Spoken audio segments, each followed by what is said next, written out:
성경 말씀 읽어드리겠습니다. 오늘 말씀은 마태복음 1장 18절부터 25절까지 읽어드리겠습니다. 예수 그리스도의 나심은 이러하니라. 그의 어머니 마리아가 요셉과 약혼하고 동거하기 전에 성령으로 잉태된 것이 나타났더니 그의 남편 요셉은 의로운 사람이라 그를 드러내지 아니하고 가만히 끊고자 하여 이 일을 생각할 때에 주의 사자가 현몽하여 이르되 다윗의 자손 요셉아 내 아내 마리아 데려오기를 무서워하지 말라. 그에게 잉태된 자는 성령으로 된 것이니라.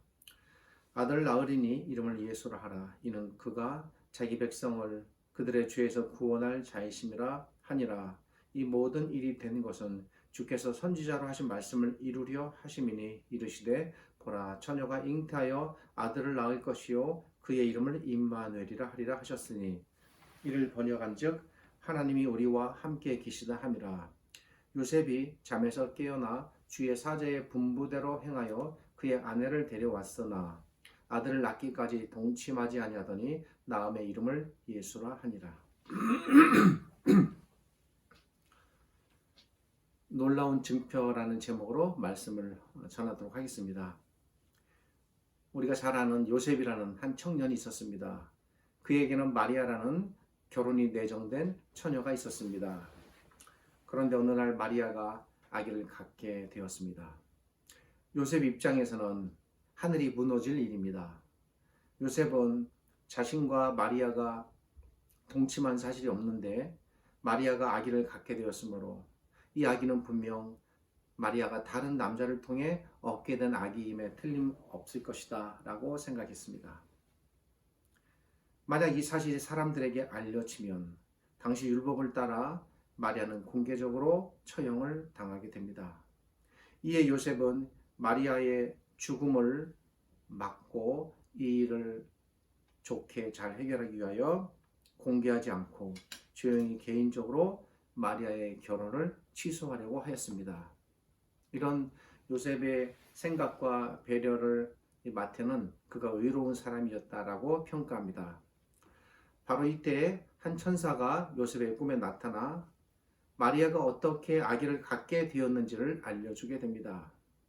이에 대한 기록이 20절부터 23절까지의 내용입니다. 천사는 20절부터 23절까지의 내용을 통해 세 가지 사실을 요셉에게 전달합니다. 먼저 20절은 마리아가 어떻게 아기를 갖게 되었으며 21절은 이 아기가 장차 할 일이 무엇이며 그리고 23절은 이 아기는 과연 누구인가를 알려주고 있습니다. 그런데 이 세 구절들을 각각 설명하기보다 23절을 중심으로 설명하려고 합니다. 왜냐하면 23절에 보라 처녀가 잉태하여 아들을 낳을 것이요 그 이름을 임마누엘이라 하리라 라는 이 말씀 안에 20절에 성령으로 잉태되었다라는 말씀과 21절에 그가 자기 백성을 저희 죄에서 구원할 것이다 라는 의미들이 모두 들어있기 때문입니다. 23절은 보라 처녀가 잉태하여 아들을 낳을 것이요 그 이름은 임마누엘이라 하리라 라고 말하고 있습니다. 그런데 이 23절은 갑자기 요셉에게 주어진 말씀이 아니라 이미 하나님께서 구약성경 이사야서 7장 14절 보라 처녀가 잉태하여 아들을 낳을 것이요 그 이름을 임마누엘이라 하리라 라는 이 구약의 말씀을 천사가 요셉에게 전하는 내용입니다. 그러니까 우리는 오늘 이 말씀을 이해할 때 우선 이 이사야서 7장 14절의 말씀이 왜 주어졌는지 그 당시 상황과 그리고 역사적인 배경 속에서 먼저 이해하는 일이 필요하겠습니다. 구약시대에 유다의 왕 아하스 때에 아람 군대가 유다를 쳐들어왔습니다. 이때 하나님께서는 선지자 이사야를 보내 비록 아람 왕이 유다를 쳐들어왔지만 그들이 결코 이기지 못할 것이다. 반드시 하나님께서 유다를 구원하실 것이다 라고 말씀하셨습니다. 하나님께서는 아하스에게 하나님의 약속을 굳게 믿으라 라고 말씀하십니다. 그리고 하나님께서는 자신이 하신 이 말씀을 반드시 이루어 주실 것이다 라는 증표를 보여주시기 위해 아하스 왕에게 무엇이든지 네가 증표를 구하면 내가 그 증표를 보여주겠다 말씀하셨습니다. 이런 것과 같죠. 마치 그 옛날 기드온이 하나님께서 정말 저와 함께 하신다면 그 증표로 마른 양털에 물이 스며들도록 해 주십시오 라든가, 아니면 이스기야가 하나님께서 자신의 생명을 더 연장시켜 주신다는 증표로 햇시계가 뒤로 물러가게 하는 그런 증표를 요구한 것과 마찬가지로 아하스가 증표를 요구한다면, 일종의 표적이죠, 하나님께서 보여주시겠다고 말씀하신 것입니다. 그런데 기드온과 히스기야와 달리 아하스는 제가 어떻게 감히 하나님께 증표를 요구하겠습니까? 라고 말하면서 하나님께 저는 증표를 요구하지 않겠습니다 라고 이렇게 말합니다. 이 하나님께서는 그러면 내가 장차 한 증표를 너에게 보여줄 것이다. 하나님께서는 이 증표가 사실로 나타난다면 유다를 구원하겠다라는 나의 이 약속이 결코 헛된 말이 아니다라는 것을 네가 알게 될 것이다 라고 말씀하셨습니다. 참으로 자상하신 우리 하나님이십니다. 이렇게 해서 하나님께서 보여주실 한 증표를 말씀하시는데, 그것이 바로 장차 처녀가 아기를 낳을 것이다 라는 말씀입니다. 이사야서 7장 14절은 그래서 이렇게 말합니다. 그러므로 주께서 친히 징조로 너희에게 주실 것이라. 보라, 처녀가, 여기서 핵심이 되는 건 처녀입니다. 처녀. 여인이 아니라 처녀입니다. 처녀가 잉태하여 아들을 낳을 것이요 그 이름을 임마누엘이라 하리라. 이 말씀은 하나님께서 이스라엘을 버리지 않으시겠다는, 구원하신다는 사실을 보여주시기 위한 증표로 하신 말씀인데, 이 증표는 수백 년 동안 그 이후에 사실은 나타나지가 않았습니다. 그러다가 비로소 오늘 우리가 읽은 본문처럼 처녀 마리아가 아기 예수님을 잉태하는 이 사실을 통해 이루어지게 됩니다. 여기서부터 이제 약간 우리가 고개를 갸우뚱하게 됩니다. 하나님께서는 과연 이사야 선지자를 통해 자기 백성을 구원하시겠다고 말씀하신 이 말씀이 헛된 말씀이 아니다라는 사실은 보여주셨습니다. 왜냐하면 하나님께서 실제로 그 당시 유다를 아람의 침공으로부터 구원하셨기 때문입니다. 이렇게 처녀가 아기를 잉태할 것이다 라는 말씀은 첫 번째로 하나님께서 구약시대에 자기 백성을 특별히 그 유다 상황 속에서 아람으로부터 건지시겠다라는 증표로 말씀하셨다는 것을 우리는 먼저 기억해야 하겠습니다. 여기서 우리는 한 가지 중요한 사실을 깨닫게 됩니다. 그것은 처녀가 아기를 잉태하고 출산하는 일이 단순히 이적이나 기적을 전하기 위한 사건이 아니라는 것입니다. 물론 처녀가 아기를 잉태하고 출산하는 일 자체가 결코 일어날 수 없는 아주 놀라운 기적이기는 하지만, 이 사건은 기적을 넘어서는 매우 독특한 의미를 담고 있다는 사실입니다. 그것이 무엇인지 아시겠습니까? 처녀가 아기를 잉태하고 출산하는 일이 하나님께서 자기 백성을 구원하시는 하나님의 구원과 어떤 밀접한 연관성을 갖고 있다는 사실이고, 이것이 이사야서에 벌써 드러나기 시작했다는 것입니다.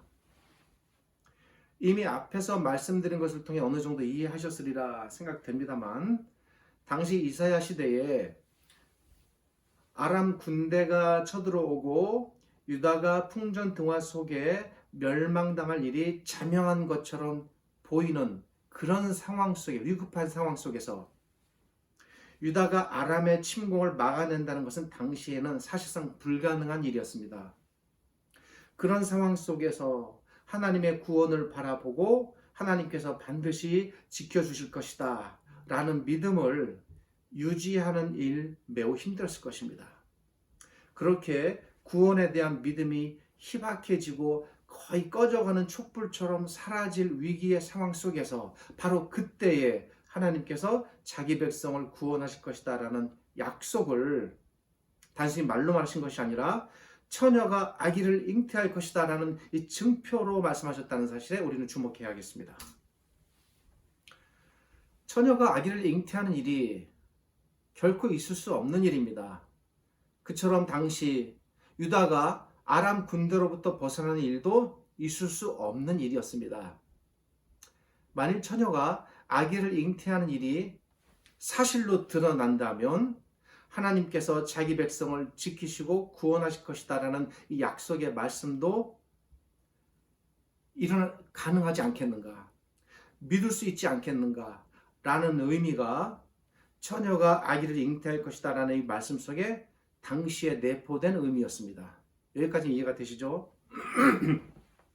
그러기에 처녀가 아기를 잉태할 것이다라는 이 말씀은 단순히 처녀 마리아가 예수님을 잉태할 것이다라는 예언의 의미 이전에 하나님께서는 어떤 경우에도 반드시 자기 백성을 구원하신다라는 이 구원에 대한 보증과 약속이 담긴 하나님의 구원의 메시지라는 사실을 알아야 하겠습니다.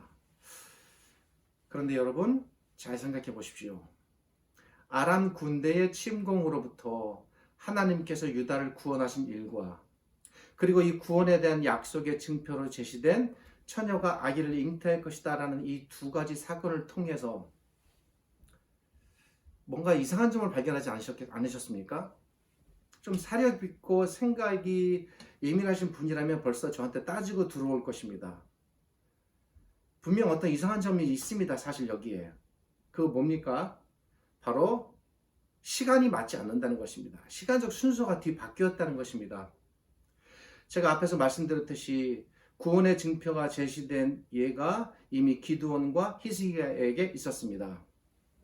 기드온의 경우는 양털 사건이 구원의 증표였고 히스기야의 경우에는 해시계 사건이 구원의 증표였습니다. 그런데 이 두 증표들은 모두 기드온과 히스기야에게 하나님께서 구원을 베푸시기 이전에 이미 증표가 다 나타났습니다.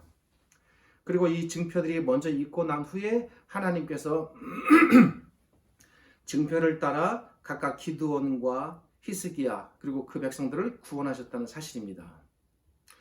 그런데 이번에는 그 순서가 지금 바뀌고 있다는 사실입니다.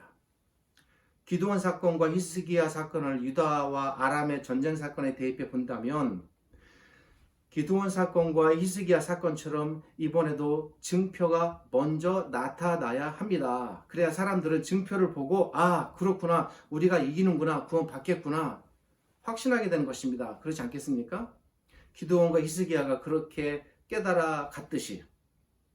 그런데 이번에는 사건이 그런 방식으로 전개되지 않았습니다.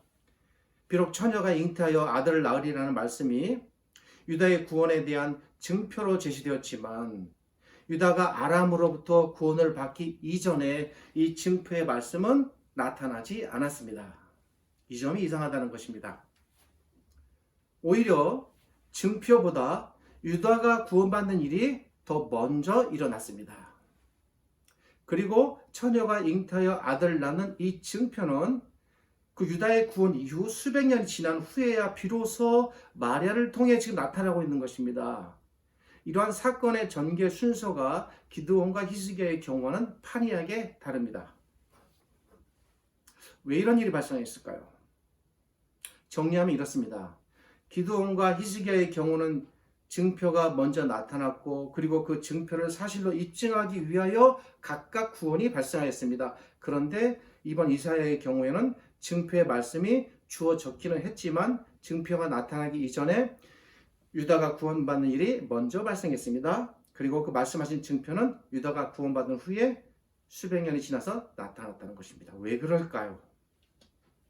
그것은 하나님께서 이 증표를 말씀하신 목적이 각각 기드온과 히스기야의 경우와는 판이하게 뭔가 다른 점이 있기 때문입니다. 이 부분을 우리가 잘 이해해야 우리는 하나님께서 왜 이 유다의 구원에 대한 약속으로 처녀가 아들을 낳으리라는 증표의 말씀이 제시되었으며 그리고 마태는 그걸로 끝내지 않고 왜 이 증표의 말씀을 이 마태복음에 기록해 놓았는지 그 목적을 우리가 깨달을 수 있게 되는 것입니다. 오늘 설교의 초점은 포인트는 여기에 맞춰져 있습니다. 왜 처녀가 아들을 낳으리라는 말씀이 증표로 나타나기 이전에 유다가 구원받는 일이 먼저 발생했을까요? 그리고 왜 증표는 나중에 나타났을까요? 처녀가 아들을 낳으리라는 이 증표가 유다나 이스라엘 백성만을 위한 증표일까? 그렇지 않기 때문입니다. 만일 기드온이나 히스기야의 경우처럼 당시의 증표들이 기드온과 히스기야만을 위한 증표였다면 처녀가 아들을 낳으리라는 이 증표도 유다가 전쟁에서 승리하기 이전에 먼저 나타나는 것이 당연합니다. 맞습니다. 그런데 하나님의 목적은 거기에 머물러 있지 않았습니다. 그러니까 처음부터 이 증표를 제시할 때 하나님께서 뭔가 다른 계획도 갖고 있으셨다는 겁니다. 처녀가 아들을 낳으리라는 증표는 단순히 유다의 구원만을 위한 증표로 제시하신 것이 아니라는 것입니다. 그 당시에 주어졌지만 더 큰 목적이 담겨 있었던 것입니다. 하나님께서 물론 이 증표를 통해 유다를 구원하신다는 약속하셨고 이루셨습니다. 그와 동시에 이 증표를 이 땅에 있는 모든 하나님의 백성을 구원하시는 증표로 제시하셨던 것입니다. 수백 년 전에 구약시대 이미. 이런 의미에서 볼 때 처녀가 아들을 낳으리라는 이 말씀은 앞서 소개한 기드온과 히스기야의 경우와는 근본적으로 다릅니다. 기드온과 히스기야의 증표가 그들만을 위한 증표였다면 이사야 선지자의 시대에 주어진 이 증표는 당시 유다 백성과 그리고 동시에 장차 구원받을 이 땅의 모든 하나님의 백성 전체를 위한 온 인류의 하나님의 백성 모두의 증표로 제시된 것입니다. 개인적으로 저는 이것을 이중적 증표라고 이름을 짓겠습니다. 이것이 이 증표가 갖는 매우 독특하고도 놀라운 특징입니다.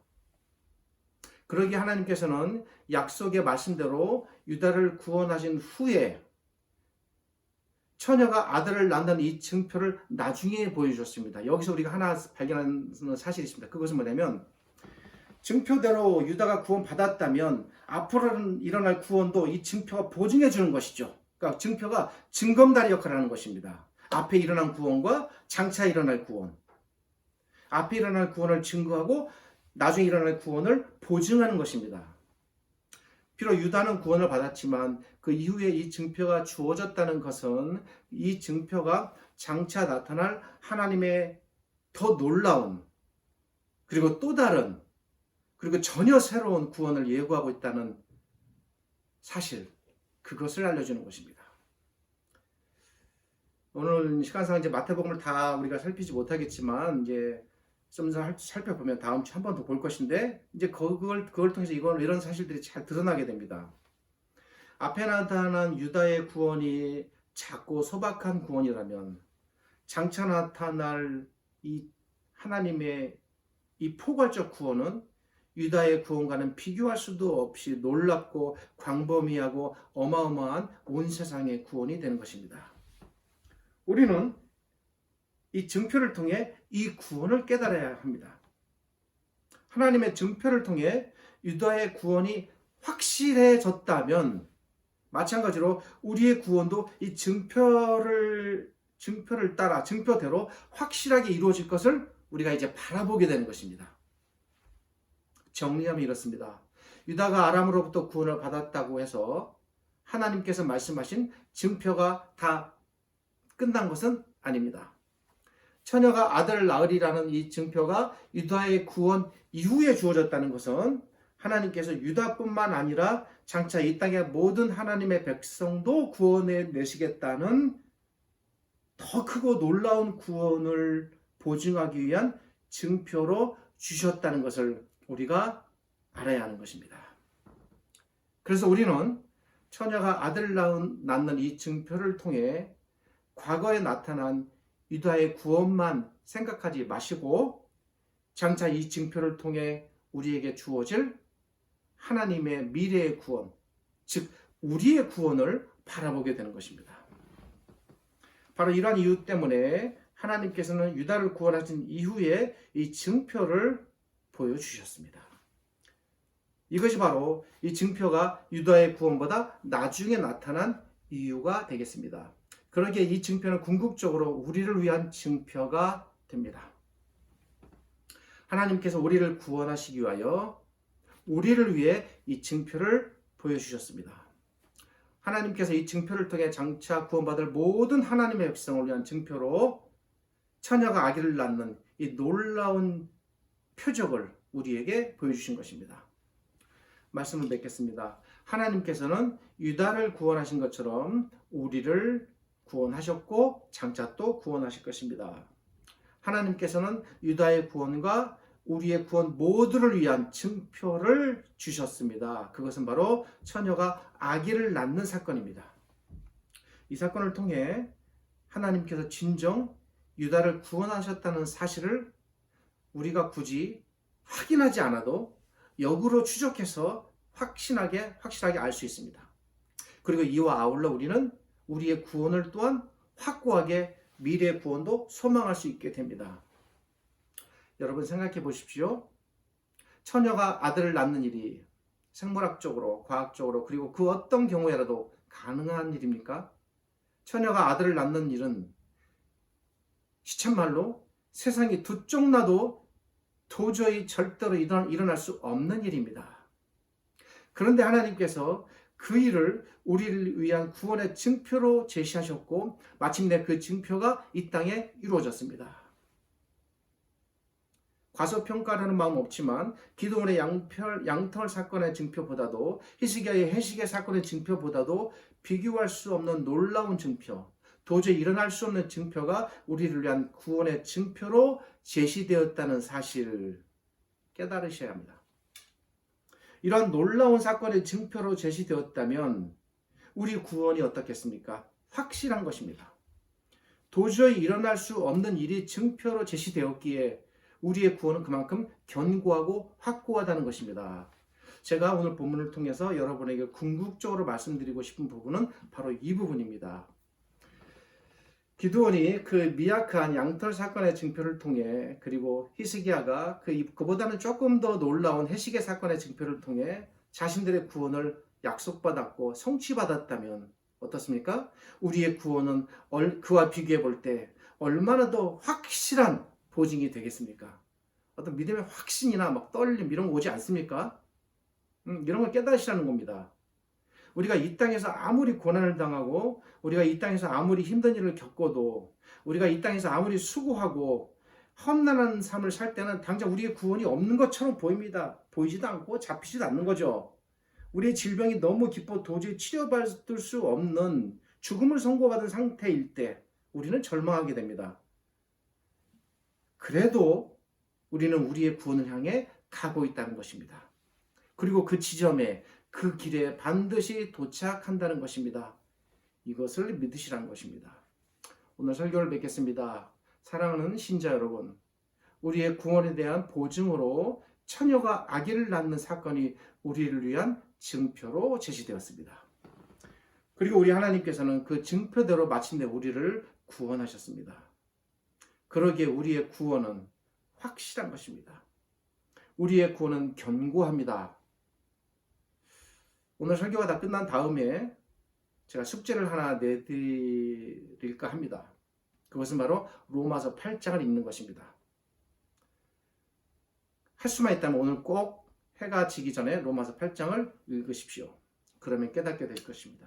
우리의 구원이 얼마나 확실하고 든든하며 흔들릴 수 없는 구원인지.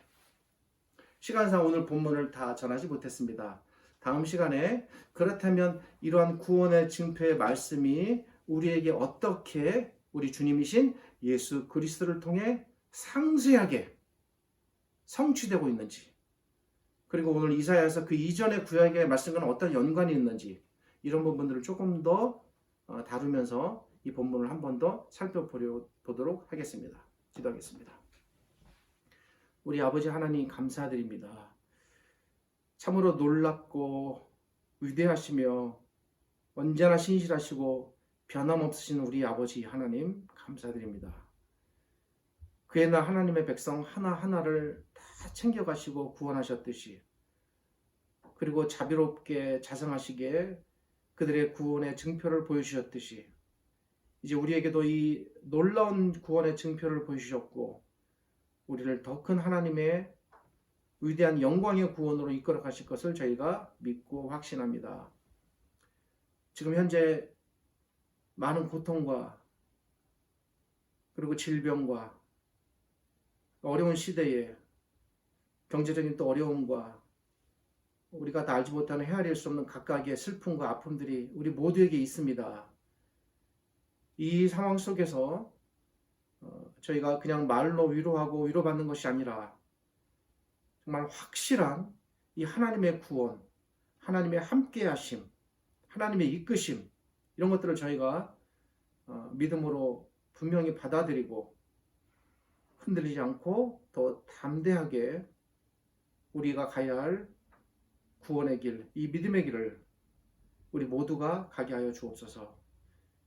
지금은 우리 주님 예수 그리스도의 은혜와 저희를 지극히 사랑하시는 아버지 하나님의 크신 사랑과 오늘도 이 말씀으로 우리를 위로하시고 하나님의 선한 길로 이끌어 주시는 성령 하나님의 함께 하심이 오늘 이 증표의 말씀을 통하여 구원을 확신하고 더 높은 믿음의 길로 나아가려는 모든 백성들 자녀들 위해 영원토록 함께 하시기를 우리 주님 예수 그리스도의 이름으로 축복하며 기도드립니다. 아멘.